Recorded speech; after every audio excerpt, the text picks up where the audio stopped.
કરીએ તો પૂરની પરિસ્થિતિ બાદ વડોદરા શહેર કોંગ્રેસ સમિતિ દ્વારા વિરોધ પ્રદર્શન કરાતા પોલીસ અને કાર્યકર્તાઓ વચ્ચે ઘર્ષણ સર્જાયું।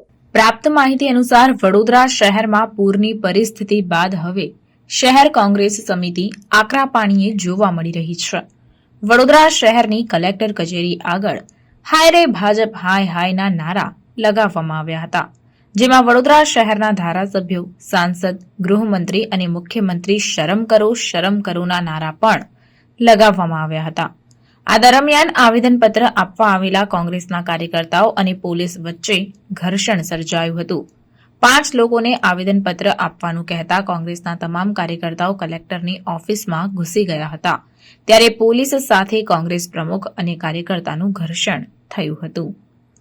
વડોદરા શહેર હવે પૂરની પરિસ્થિતિમાંથી બહાર નીકળ્યું છે। ભાજપના ધારાસભ્યો અને કોર્પોરેટરો વિવિધ વિસ્તારોમાં જઈ રહ્યા છે, ત્યારે ક્યાંક ને ક્યાંક વિરોધ પણ જોવા મળી રહ્યો છે। ત્યારે હવે આ વિરોધ વચ્ચે કોંગ્રેસ પણ મેદાને આવ્યું છે અને 31 ઓગસ્ટના રોજ કલેક્ટર કચેરી ખાતે આવેદનપત્ર આપી પૂર પીડિતોને વળતર આપવા અંગેની માંગ કરી હતી।